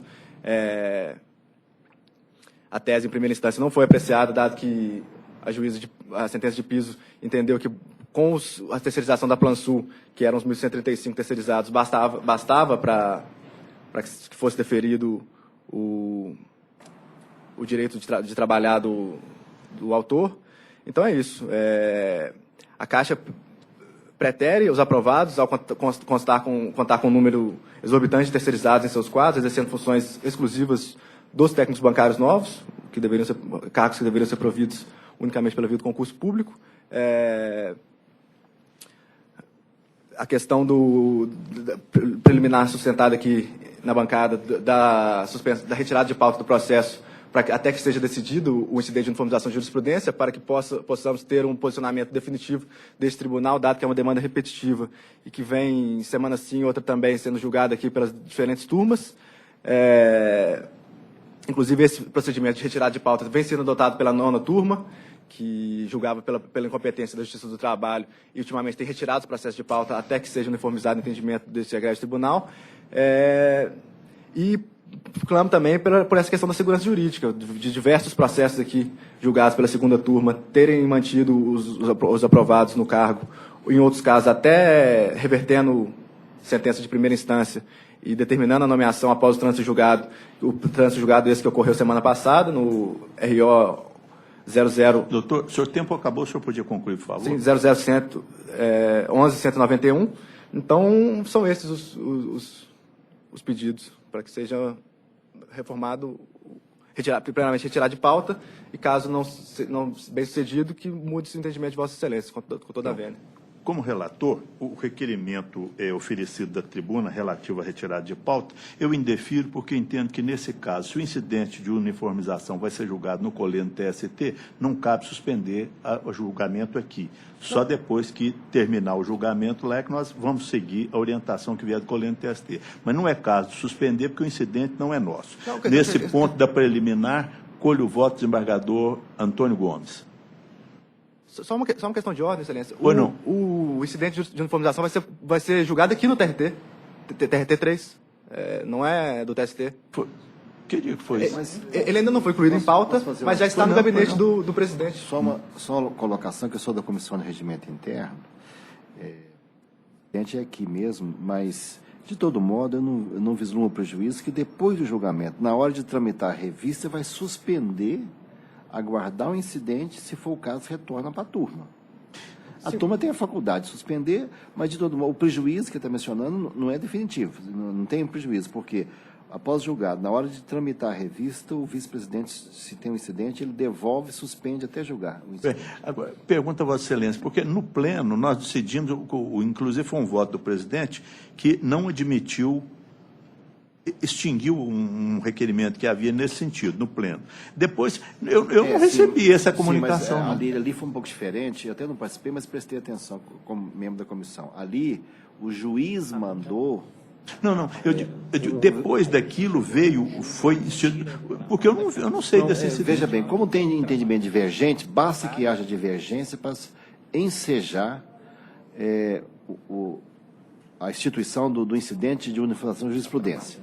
Se já foi acolhido, virá para todos nós isso, e o julgamento, antes de subir a revista, fica suspenso no tribunal. Então, tanto faz suspender ou não. Vossa Excelência também não recebeu notícia desse UJ oficial? Oficial não, mas também como não. Tem julgamento divergente, é passivo da uniformização. Mas, como tem julgamento divergente dessa própria turma, o relator pode, se o quiser, suspender também. Mas... eu estou recebendo a notícia que o doutor Ricardo Moalley vai propor esse UJ, né? Vai propor, já propôs, mas ainda não chegou comunicação. Então, por essa razão, como Vossa Excelência, o subsídio de Vossa Excelência também foi importante nesse ponto, no caso, nada impede o julgamento, porque se houver alguma coisa, o vice-presidente retorna para adequar, né? Então, nesse ponto, eu rejeito essa preliminar. Doutor Antônio Gomes? A minha questão, senhor presidente, se tiver instaurado o incidente, eu não vejo sentido realmente em continuar. É a mesma lógica do IRF no STF, porque vai se unificar aqui, não teria sentido julgar. Mas Vossa Excelência está dando notícia que não foi instaurada, é a pretensão de um desembargador. Eu tenho dado, Vossa Excelência recebeu alguma comunicação? Porque eu também não recebi. Não tem notícia. Pois é. Então, o nesse doutor Sebastião sentido, também não recebeu. estando instaurado, eu até tinha pensado que seria o caso de se instaurar, exatamente pela divergência que está até dentro da turma agora, nesse sentido, né? Mas se já tem... Bom, senhor presidente, então eu sou pelo prosseguimento nesta circunstância. Nessa circunstância, de fato. Doutor Rodrigo. Eu estou só com uma dúvida aqui, porque na leitura do voto eu não pude perceber. Parece que esse reclamante, ele foi já foi contratado. Já está trabalhando, exatamente esse seria o prejuízo. Ele já está trabalhando, né, pelo que eu estou entendendo, Exatamente. questão de fato. Parece que ele já está trabalhando, por força de uma liminar. Agora, por força da sentença, mantida essa liminar e está trabalhando. Aí agora, suponhando que nós vamos dar, né, meu posicionamento é no sentido de cassar essa liminar e cassar essa contratação. E declarar, né, nula essa contratação. Só que tem uma questão fática aqui, ele vai ficar no trabalhando, daqui a pouco sai, para de trabalhar, suponhamos até esperar esse IUJ, que fatalmente vai acontecer. Exatamente. Fica 5 meses aí, esperando essa IUJ, depois, se a IUJ for favorável, ele volta a trabalhar na Caixa. Por isso que desde... Por isso que eu não dou essa liminar de jeito nenhum. Na vara, eu sempre acho que a questão é de complexo, só dou na sentença. Nunca na liminar. Não, mas a liminar... Um momento, doutor. Agora nós estamos Por votando. exemplo, na vara eu nunca dou em liminar, porque eu sei que a matéria é de alta complexidade, então nunca dou em liminar. Presidente. Mas já que deu, agora eu estou assim, meio assim, achando que vai acontecer uma tratação muito estranha. Deixa eu esclarecer, Vossa Excelência. Desde que essa questão surgiu no pleno, não sei se Vossa Excelência estava presente no último pleno. No último pleno, o doutor Antônio Gomes estava presente, o doutor Sebastião também estava. No último pleno surgiu um requerimento nesse sentido, e aqui eu tenho 2 preliminares. A primeira de incompetência da Justiça do Trabalho, porque não existia relação de emprego. Existe uma fase pré-contratual, mas não existe relação de emprego. Se não existe relação de emprego, o 114 não pode ser aplicado. É o inciso 1 do 109 que prevê expressamente a competência da Justiça Federal para as ações das empresas públicas, que é o caso da Caixa Econômica Federal.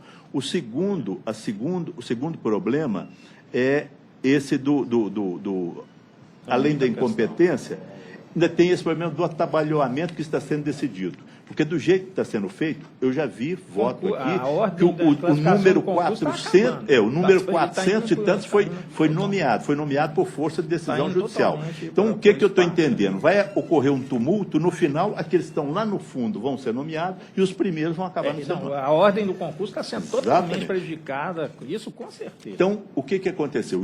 Tudo aconteceu porque o Ministério Público obrigou a Caixa Econômica Federal a realizar um concurso para acabar com os terceirizados. Como eu também falei no pleno, todo mundo aqui, no mérito, todo mundo é a favor dessa solução. Por quê?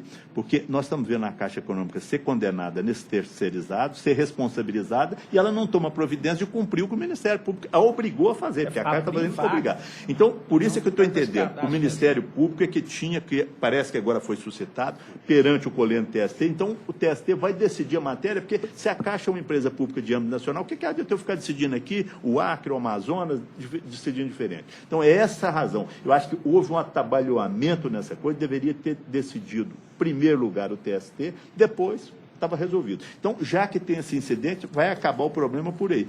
Dessa maneira, eu acho que vai haver uma balbúrdia e os verdadeiros classificados vão acabar sendo prejudicados. Por isso é que eu mantenho a minha proposta de voto. Então, em relação ao incidente, como Vossa Excelência vota? Senhor presidente. O incidente... Pois não.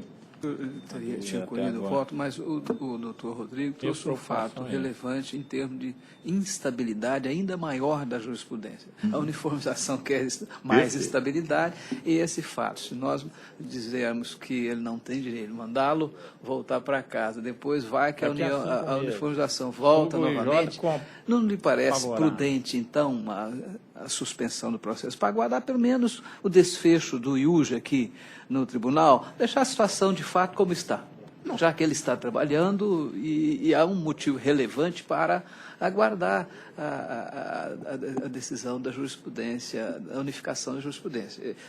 Vossa Excelência não vê assim? Vossa Excelência viu que eu fiz o voto até adaptado já ao entendimento da turma. Se o doutor Rodrigo retirar a divergência, aí prevalece o voto adaptado. Aí é diferente.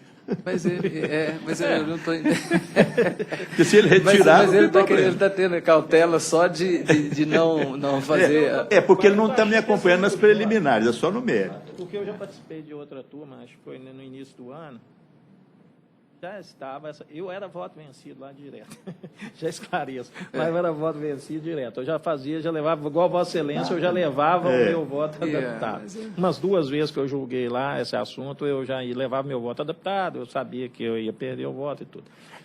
Mas Vossa Excelência também tem uma outra, como o doutor Antônio Gomes sugeriu, se Vossa Excelência também acompanhar ele na suspensão do processo, nós podemos suspender o julgamento do processo, eu fico vencido, mas aí prevalece a maioria. Você sabe por quê, senhor presidente? Porque o doutor que sustentou na tribuna trouxe um dado da pesquisa que eu não fiz, mas ele disse que 6 turmas estão deferindo a nomeação e 4 não. Então, vamos supor que na uniformização de jurisprudência prevaleça majoritariamente o retorno à nomeação. Então, nós evitaríamos que esse funcionário específico que já está trabalhando vá e volte. Eu acho prudente, a minha opinião.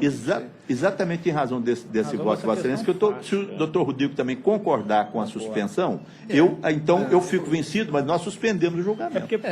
Acho que nessa sessão mesmo vai ter uma situação inversa, vai ter um reclamante aqui que ele está não trabalhando, que a sentença não deu a liminar para ele de contratação prévia, não deu para ele, e a sentença também foi improcedente. Então, quer dizer, isso está estabilizado na não contratação. Até resolver. Até resolver o IUJ, ele está estabilizado na não contratação. Já esse aqui está estabilizado no trabalho. Agora, eu até não voto nesse processo, deve estar fazendo algum serviço produtivo na Caixa, né? Inclusive no lugar do terceirizado. Inclusive no lugar do terceirizado. Pois é, porque é isso, vou dar a palavra ao doutor Sebastião, mas é exatamente isso. Se Vossa Excelência, nesse ponto, então Vossa Excelência acolhe a preliminar, então, por 2-1, nós suspendemos o julgamento. É a proposta. Pois não, desembargador Sebastião. Eu acho Sebastião. até prudente nessa situação, porque, veja bem, a finalidade da lei de uniformizar é criar segurança jurídica. E segurança jurídica é para os jurisdicionados saberem qual que é a tendência do tribunal. Então, vai uniformizar primeiro aqui no regional, e depois lá no TST. Se há julgamento divergente nessa própria turma A, eu nem julgo eles, que eu não participo do julgamento, então eu acho que o mais prudente é aguardar, então, uniformizar, que até o relator pode suscitar de ofício ou outro, mas no pleno passado isso não foi julgado, porque eu me lembro exatamente, o juiz determinou que remetesse para o tribunal uniformizar sem ter uma decisão. Não conhecer na época por esse fundamento. Agora, parece que agora já há julgamentos divergentes, que aí sim, aí enseja uniformização, porque são 2 julgamentos do próprio TRT sobre o mesmo assunto, diametralmente opostos. Então, o tribunal tem o dever de uniformizar. E aí, segundo a lei, o presidente, o vice-presidente nem aceita a revista. Primeiro fala uniformiza para depois subir a revista. Então, sendo assim, já que há julgamento divergente nessa própria turma A, já é o suficiente para, a meu ver, suspender. Então, Vossa Excelência acolhe o voto do doutor Antônio então vai prevalecer o seguinte. Estabilizar no trabalho, o empregado até entendo perfeitamente. Eu até havia feito. Quando o regional estabilizar a jurisprudência, todo mundo vai ter a mesma situação. Aqueles que estão trabalhando vão ter que deixar o trabalho. Aqueles que não estão trabalhando vão ser contratados. Isso. Eu acho que aí fica... é prudente. Assim, já que criar essa balbúrdia, é uma maneira de não aumentar a balbúrdia. Então, eu proclamo que, por maioria de votos, foi acolhida a preliminar de suspensão do julgamento desse processo até o julgamento do IUJ a ser julgado nesse egrégio tribunal, por maioria, vencido o desembargador relator. Esse é o resultado que fica proclamado por enquanto. Muito obrigado, Excelência. E só uma parte em relação ao julgamento que ocorreu no pleno, aquele foi um incidente, foi um julgamento de demandas repetitivas. Então tem uma questão técnica um pouco diferente. Por isso que vai ser submetido ao pleno 2 vezes, praticamente consecutivas. Não, mas não sei se o senhor percebeu, foi requerido que fosse convertido em julgamento de incidente de uniformização de jurisprudência e o pleno decidiu que não. Esse foi decidido também. Está lembrado, doutor Sebastião? Porque como veio da forma sem uma decisão de mérito, agora virá no IUJ da forma própria. Porque aí nós temos 2 acórdãos diferentes. Antes não existia. Então, fica suspenso o julgamento desse processo. É o resultado proclamado. Bom dia, doutor. Próximo. Nós vamos agora aos processos da sessão de 936, que tem como relator o doutor Antônio Gomes. Pode fechar essa. 936, o processo é de número... É o número 1. É o 10.117/47/2015, que tem como advogada inscrita a doutora Ana Regina Leopoldino da Fonseca Spalenza. 5 da pauta do doutor Antônio Gomes. 1 da pauta do doutor Antônio Gomes. Ieda Lúcia Pauta. Inácio. É Instituto Padre Machado, não é isso? Ieda Lúcia Inácio Rosa. O eminente relator, quando tiver condição, pode anunciar sua proposta de O meu voto. aqui, senhor presidente, é o 125. Marco Aurélio Sá. Não, mas é da sua sessão, você tem que abrir a sua sessão. Doutor, esse Abre outra sessão. é o processo que foi anunciado, é o 10.117/47/2015, Ieda Lúcia Inácio Rosa, Instituto Padre Machado, é isso? Isso. Por esse. Você tem que fechar a sessão que estava anterior e abrir essa. Tem que fechar. É esse mesmo que Vossa Excelência abriu? Não tem problema. Aham. É abrir aqui para ver, mas Foi não? É 1 da pauta de Vossa Excelência. Tem que mudar de pauta. Também um voto bem longo.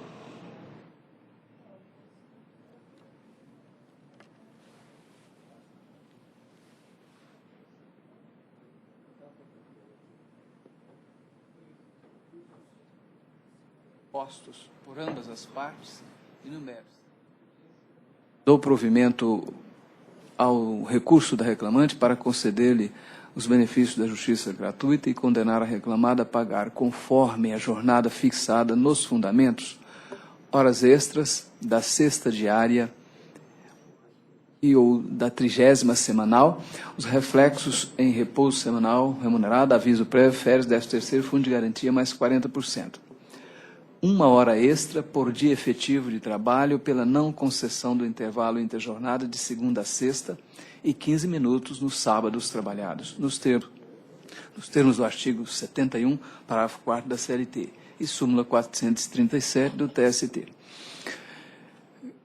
Incidindo sobre essa parcela, os mesmos reflexos definidos no pedido deferido anteriormente.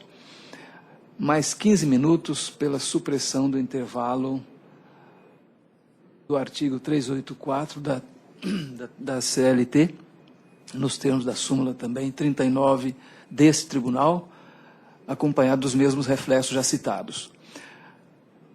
Horas suprimidas do intervalo interjornadas no período compreendido de 8/2/2011 a 12/2/2012 e de 20/10/2010 a 23/10/2010, nos termos do artigo 66 da CLT, acompanhado dos mesmos reflexos.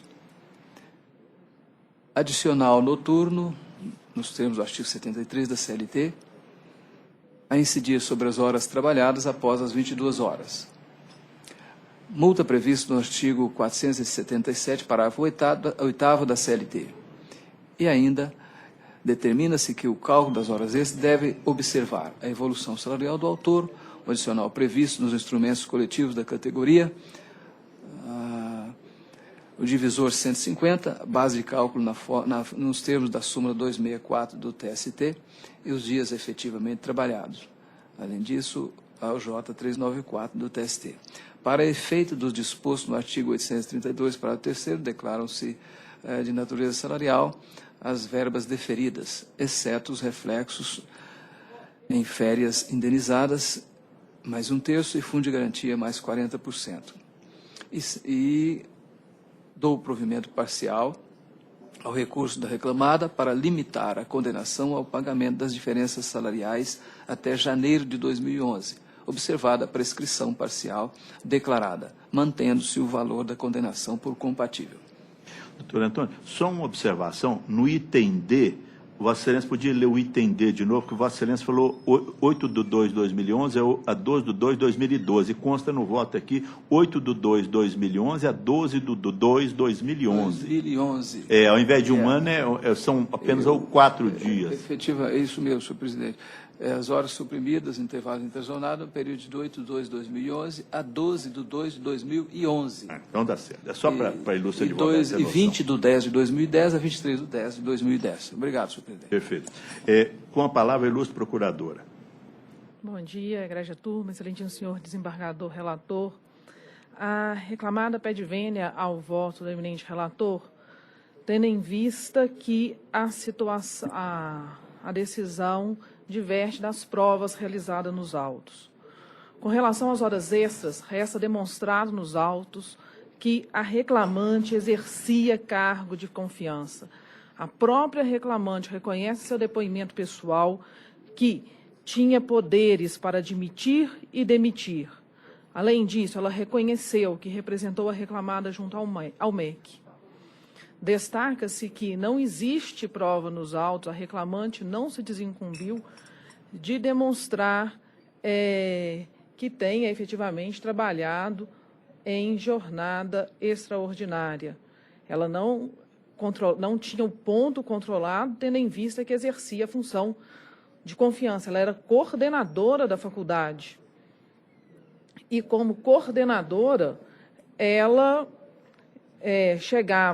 trabalhava das 14 às 20 horas, até julho de 2009. Em agosto de 2009, ela começou a acumular a função de coordenadora e professora. Isso aí foi reconhecido pela própria reclamante e pelas testemunhas. Ela trabalhava das 14 às 19 como coordenadora e depois trabalhava como professora até às 20h40 e retornava exercendo alguma atividade em alguns dias, porque resta também demonstrado que ela exercia a função em outra instituição, ela dava aulas em outras instituições. Então, resta demonstrado que ela não exercia a hora extra. Destaca-se ainda que não existe nos autos prova de que ela tenha trabalhado em algum sábado letivo. Ela não tinha carga horária nesses dias e, como coordenadora, ela não ia na escola, na faculdade, nesse período. Dessa forma, não deve ser também improcedente o pedido do deferimento de 15 minutos com relação ao artigo 384. A reclamante recebia destacadamente a função de coordenadora e professora. Com relação ao intervalo intrajornada, ela alega que trabalhou num determinado período, até 24 horas, 23, 24 horas, com relação para encaminhar documentos ao MEC. Contudo, resta demonstrado nos autos, com um print da tela do próprio MEC, informando que as atividades lá encerram às 20 horas. Então, não existe motivo para que a reclamante tenha trabalhado fora desse horário. Com relação ao intervalo interjornada, resta demonstrado que ela tinha mais de 11 horas, como determina a lei de intervalo. Ora, ela só chegava a reclamar das 14 horas. Dessa forma, tinha muito mais do que 11 horas de intervalo. Também resta demonstrado que ela não trabalhava em horário noturno. A faculdade encerrava as aulas às 10 horas da noite. Dessa forma, não há motivo para que ela tenha exercido essas atividades em horário noturno.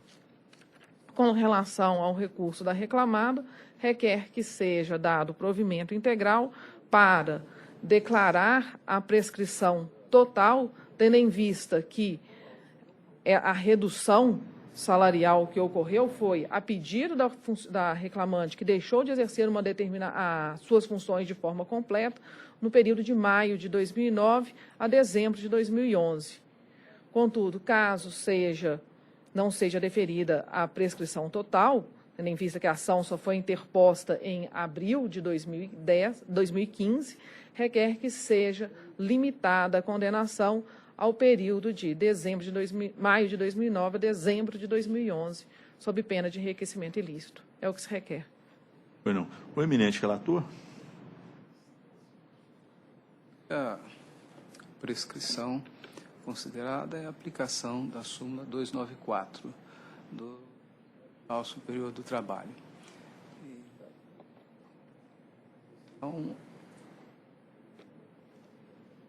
Então, foi ajuizada somente em 20 de 4 de 2015. A partir daí é que se interrompeu a prescrição. Bom, o principal aqui, senhor presidente, é que a autora ela ocupou duas funções: a função de coordenadora de curso e a função de professora. Eu não vi aqui nenhuma prova, e até coerente com a estrutura da organização da instituição de ensino, de que a autora, como coordenadora, tem exercido o cargo de mando e direção nos termos da legislação. É pertinente. Até porque a previsão da função da coordenadora lá era de propor, apenas propor e sugerir. Na verdade, quem decidia as questões gerenciais era o diretor da escola. Então, não há prova nenhuma de que ela tenha exercido efetivamente função que a inclua no artigo 62, inciso 2 da CLT. E, nesse sentido, em que ela cumpria jornada de trabalho, a prova testemunhal, ao contrário, que foi sustentada na tribuna, ela é bem detalhada nisso aqui. A testemunha, por exemplo, Antônio Carlos, que muitas vezes via o horário que a regulamento chegava, que era por volta das 8h30. E havia ainda, ele declara a testemunha que havia reuniões com os professores, reuniões noturnas, e que essas reuniões acabavam entre 22 e 22h30. Isso é testemunha Antônio Carlos. Já a testemunha Tatiane, que era secretária, inclusive, né, diz que a reclamante, como coordenadora, chegava às 13h30, por volta de 13h30, 14 horas, e saía por volta das 22h30, 23 horas. Ela reafirma, inclusive, que era o diretor, Gilberto, que dirigia a escola. Além disso, a mesma testemunha diz que ela não fazia intervalos para a refeição. Está aqui no depoimento dela, ID 80 FA 2C. Da mesma maneira, a testemunha Isolda Veloso não via a hora que a autora chegava, mas via que ela ia embora por volta das 23 horas. Portanto, nesse caso, não havendo a prova, essa é a tese do voto, senhor presidente, de que a autora tivesse poder de mando e gestão para ser enquadrado no artigo 64, inciso 2 da CLT, deveria ela, a reclamada, manter os registros de pontos à disposição, não é? Para comprovar o seu horário. Não o tendo, prevalece a prova testemunhal, que declarou expressamente os horários que a autora cumpria, e sopesando toda a prova oral, então, o voto propõe que a jornada seja fixada de segunda a sexta-feira, de 14 às 22h30 e sem intervalo. E 2 sábados por mês, das 8 às 13, sem intervalo. E no período de 8/2 de 2011 a 12/2 de 2011, e de 20 de 10 de 2010 e 23 de 10 de 2010, de 8 às 22h30 horas. Isto fazendo o sopesamento dos depoimentos testemunhais. Desta forma, ao contrário também de sustentado na tribuna, partindo desses pressupostos fáticos, houve, ainda que mínimo, um desrespeito ao intervalo mínimo de 11 horas, o interjornada. E o deferimento é compatível com essa pequena diferença, meia hora por dia, coisa irrelevante em razão dos horários demonstrados pela prova testemunhal. Então, senhor presidente, esse é, em síntese, o voto. O segundo votante, o doutor Rodrigo. Estou de acordo, excelência. De acordo. Terceiro votante, desembargador Sebastião Geraldo. Presidente, eu também estou de acordo. Fui até verificar o salário dela, ela recebia por volta de 5 ou 6 salários mínimos, 3 mil. Não vislumbrei também pelos depoimentos que ela ocupasse cargo de confiança. Eu trabalhava depois das 14 horas, conforme mencionado de acordo. Eu só daria o intervalo pelo que ordinariamente acontece, mas eu fico vencido só na questão do intervalo. Submeteu o doutor Antônio. Vossa Excelência, que de segunda a sexta-feira, de 14 às 22h30, Vossa Excelência daria intervalo de 1 hora. É porque, na prática, sempre tem algum intervalo, nem que seja de 30 minutos, teria, né? Nem para tomar um lanche, alguma coisa assim. Essa semana disseram que não havia intervalo. Aí é de se presumir como for. Acontece que algum intervalo tenha tido, mas o problema é 1 hora, né? 1 hora nesse sentido é que eu manteria o voto, né? Inferior a 1 hora. Mantém o voto também? Então, Vossa Excelência vai ficar vencido nesse ponto ou não? Vencido contra intervalos. Ou não? Então, por maioria, prevaleceu integralmente o voto do eminente relator, vencido em parte o desembargador segundo votante, terceiro, que excluía da condenação as horas extras pelo intervalo entre a jornada. Esse é o resultado, fica proclamado. Obrigada. Bom dia, doutora. Próximo. Continuamos nessa mesma sessão do doutor Antônio Gomes, e eu apregoo agora o processo número 19 da pauta, que é um processo da Caixa Econômica Federal, e que tem como advogado inscrito doutor Ricardo Eugênio da Cruz Vitorino. O processo é o 11.178/38/2015. E de qual a pauta? Continuamos na sessão do doutor Antônio. 9. É o processo? É o processo número 19. 19 é Caixa Econômica e Débora Couto Cansado. Doutor Antônio Gomes, quando tiver possibilidade, pode anunciar sua proposta de voto, por favor.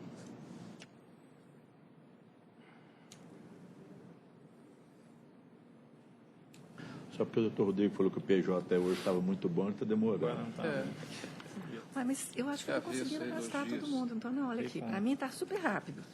Senhor presidente, só fazer um registro, que é importante, à luz da celeridade processual. Essa matéria trazida é a mesma que foi anteriormente amplamente debatida. Nós julgamos agora mesmo, né? Exatamente. Só por maneira objetiva, porque, na verdade, na ocasião do julgamento na 9ª turma, eu tive o prazer de sustentar, junto ao desembargador João Bosco, sobre esse pedido de uniformização de jurisprudência.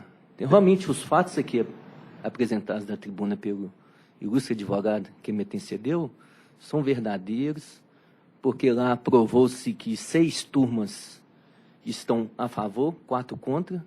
Então, com a previsão do regimento interno, que permite o incidente, então, o desembargador João Bosco, e ele suscitou esse conflito. O senhor, então, está propondo a suspensão do julgamento desse processo, da tribuna? Na verdade, excelência, eu gostaria da confirmação da sentença, né, se possível. Só um minutinho. Essa reclamante está trabalhando? Está trabalhando. Já fez o curso, inclusive se faz presente aqui nessa tribuna. Bom, doutor Antônio é o relator, então, por favor, doutor Antônio, vai anunciar a sua proposta de voto. Exatamente, senhor presidente. É na mesma direção, eu conheço e nego provimento. Conhecer e negar provimento. O ilustre advogado aguarda o primeiro voto divergente? Sim. Pois não. O segundo votante, doutor Rodrigo. Presidente, é que eu vou propor aquela mesma situação que eu daria provimento. Aquela situação eu daria provimento para excluir a contratação, mas eu estou vendo que está tendo muita divergência, inclusive em outras turmas. Eu sugeriria, na esteira da espera do IUJ, né, do incidente de uniformização de jurisprudência, suspender esse processo, porque é a mesma situação, e essa aqui também, a reclamante, pelo esclarecimento de fato, e tudo leva a crer aqui pelo voto, porque ela ganhou o processo em primeiro grau, foi julgado procedente e tudo mais. Então, nessa questão aí da segurança jurídica, para evitar que ela amanhã saia, daqui a 2 meses, julgando-se o IUJ, ela volte a trabalhar de novo, eu sugiro, então, a suspensão do processo. Como a composição da turma no julgamento desse é diferente, vou colher o voto do terceiro votante, desembargador Sebastião. Sou o terceiro votante? Volta para Vossa Excelência de novo. Sou o terceiro votante. O eminente relator acolhe a proposta? Sim, por coerência até do que nós decidimos no processo anterior.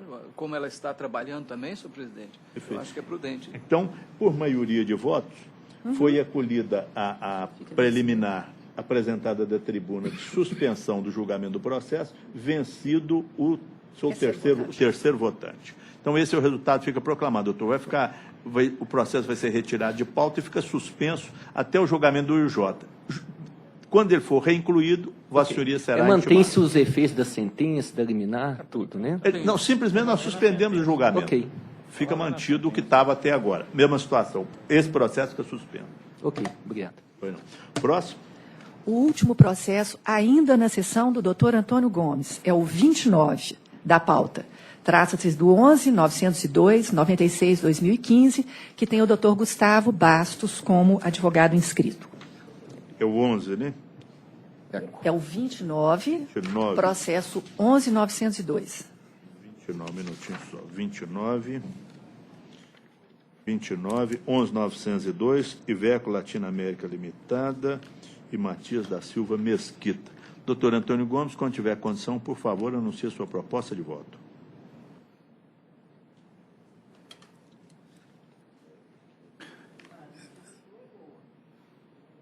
Eu conheço do recurso da reclamada no mérito do provimento parcial para excluir da condenação os 15 minutos residuais posteriores à jornada de trabalho do reclamante, mantendo inalterado o valor da condenação.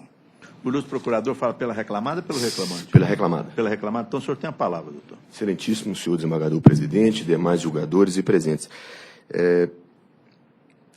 Excelências, eu peço vênia ao eminente relator para insistir na questão afeta à nulidade da demissão. De início, faço um registro que o subscritor do recurso ordinário cometeu um equívoco semântico, ou melhor, na verdade, é uma tecnia jurídica quando tratou indistintamente das figuras da dispensa e da demissão.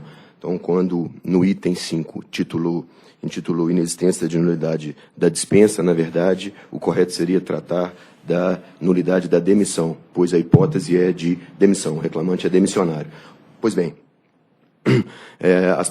a hipótese afeta esse ponto, de fato é controvertida, e na visão da reclamada, antes de ter havido uma dispensa enquanto suspenso o contrato, ou melhor, a demissão, melhor dizendo, enquanto suspenso o contrato, motivada por doença psiquiátrica que teria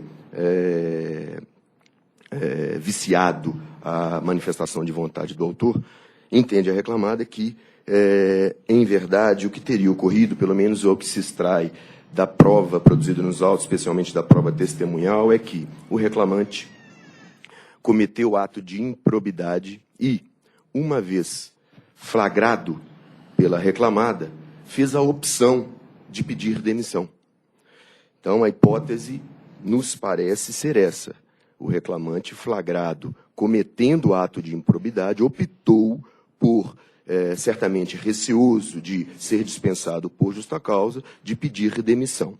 Já em relação à doença, soa, no mínimo, curiosa a apresentação por parte do autor de atestado médico com data anterior àquela na qual ele compareceu à empresa para prestar serviço. Melhor explicando, a demissão do autor ocorreu no dia 30/6/2015, a despeito de ter sido lançada no dia 1º por uma questão de fechamento de folha da empresa. Pois bem, o reclamante alega ter, ou melhor, sustenta na ação ter recebido um atestado médico datado de 29/6. Então, é muito curioso um empregado ter um atestado no dia 29/6 e comparecer para trabalhar normalmente no dia 30, ou seja, no dia seguinte, quando estaria inapto para prestar serviços, portando atestado médico. A prova testemunhal, ademais, demonstra que o procedimento, inclusive previsto em norma coletiva, é no sentido de que o empregado, nessas situações, quando apresenta o atestado médico junto ao setor competente da empresa, recebe um protocolo, ou seja, um recibo de que o fez, de que praticou a entrega, de que efetivou a entrega. No caso dos autos, não há essa demonstração. Então, de fato, não se pode afirmar categoricamente que o reclamante obteve um atestado posterior à demissão com data retroativa, mas o contexto, especialmente extraído do conjunto probatório, denota ou aponta nesse sentido.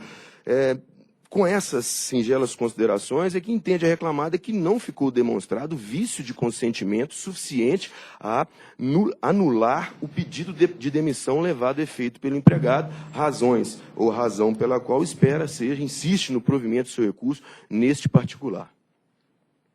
Eminente relator. Matéria eminente, de fato exclusivamente, mas na inicial, veja bem, o autor diz que foi coagido a pedir demissão no dia 1º/7/2015. Ele alega que a partir do dia 29/6 afastou-se do trabalho por motivo de saúde. E compareceu lá no dia 7 e alegou que sofreu uma coação por parte do preposto da empresa para assinar um pedido de demissão. Bem, esta é a situação que está aqui posta para ser decidida, senhor presidente. Mas, veja bem, a testemunha Renildo José disse categoricamente que presenciou o autor saindo do ambulatório da empresa no dia 29/6. E, inclusive, conversou com ele, e ele informou a essa testemunha que estava doente e que havia apresentado o atestado médico. Isso está no documento OA 951-CA, página 1. Por outro lado, a testemunha Adriano declarou que no dia 1º/7 levou o autor até a empresa, essa testemunha, porque não tinha condições de ir sozinho por estar usando medicamentos. Essa declaração também está aqui no documento que menciona no voto. Eu estou entendendo, senhor presidente, que esses dois depoimentos confirmam a tese do autor, que o motivo do afastamento foi realmente esse tratamento médico. O atestado médico está lá no ID 7529877, autorizou o afastamento do autor por 15 dias a partir do dia 29/6/2015. Portanto, numa data anterior ao alegado pedido de demissão.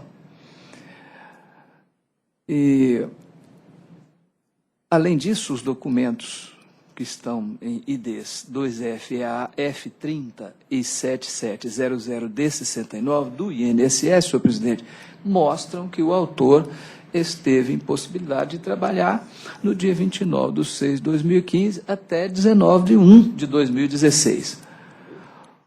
Ora, senhor presidente, nesse contexto, me pareceu, e essa é a proposta de voto, que não é sustentável a tese de que houve pedido de demissão para se esquivar de uma possível dispensa por justa causa por parte do autor.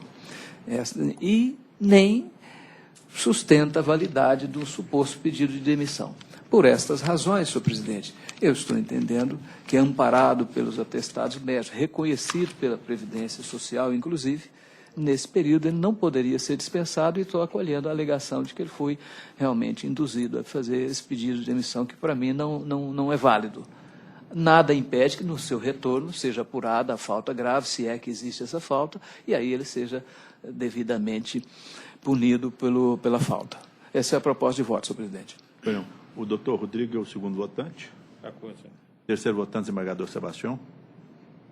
Também estou de acordo que o juiz coletor da prova estava lendo a sentença, ele mencionou o convencimento dele, e foi ouvido um depoimento longo de testemunha da empresa, mas nessa dúvida, nessa hesitação, eu acho que o ônus da prova inverte. Eu ponho data vênia, a sentença e o voto do relator.